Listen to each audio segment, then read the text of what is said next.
Bonjour, une nouvelle vidéo pour introduire le deuxième thème d'histoire de l'année de 6ème, consacré aux récits fondateurs, croyances et citoyenneté dans la Méditerranée antique, au 1er millénaire avant Jésus. Le thème précédent a été l'occasion de découvrir le concept de cité-État, à travers l'exemple de la Mésopotamie, ainsi que celui de royaume, à travers l'exemple de l'Égypte. L'étude de l'Orient ancien nous a permis également d'expliquer que les hommes croyaient en plusieurs dieux, qu'ils étaient donc polythéistes.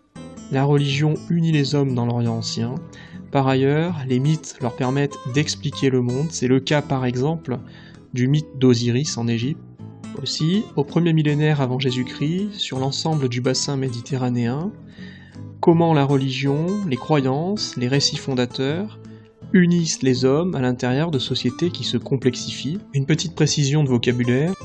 Qu'entend-on par récit fondateur? Un récit fondateur est considéré comme un récit légendaire qui explique les origines d'une civilisation. Par exemple, lors du deuxième sous-thème consacré à la ville de Rome, nous constaterons que les Romains expliquaient la création de leur ville au 8e siècle avant Jésus-Christ à l'aide d'une légende mettant en scène Romulus et Rémus. Dans le monde grec, qui sera étudié dans le premier sous-thème, nous constaterons également que les mythes et la religion unissent les hommes. Cela sera également l'occasion de réfléchir à ce qu'est un mythe, quelle est la différence entre l'histoire et le mythe.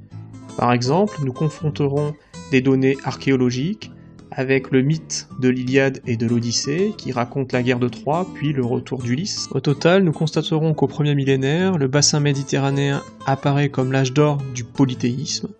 Cependant, dans les royaumes hébreux, une nouvelle religion fait son apparition. Il s'agit du judaïsme, basé sur la croyance en un Dieu unique.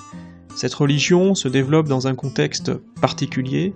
Les deux royaumes hébreux sont en effet entourés par des peuples polythéistes, les Égyptiens, les Assyriens, les Perses, qui les menacent.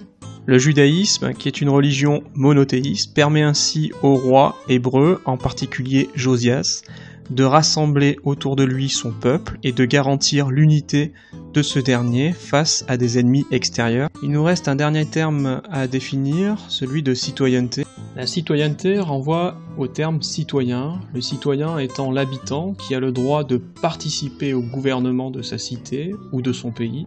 Lors de ce thème, nous constaterons que le fait d'habiter une cité n'entraîne pas obligatoirement le statut de citoyen et donc l'accès à la citoyenneté. Par exemple, à Athènes, lieu de naissance de la démocratie, le citoyen est un homme, fils de citoyen ou d'une femme elle-même fille d'un citoyen, il doit être propriétaire terrien et libre. Les femmes, les esclaves, les étrangers, appelés métèques, n'ont pas accès à la citoyenneté, ils n'exercent ainsi aucun droit politique. Enfin, à Rome, sont citoyens ceux qui possèdent les droits civiques, le fait de voter, des droits politiques, le fait d'exercer une magistrature, une fonction politique et juridique dans leur cité. Nous constaterons que ces citoyens et le reste des habitants peuvent se retrouver à l'occasion de fêtes religieuses. C'est le cas des grandes Panathénées à Athènes qui unissent tous les habitants, quel que soit leur statut.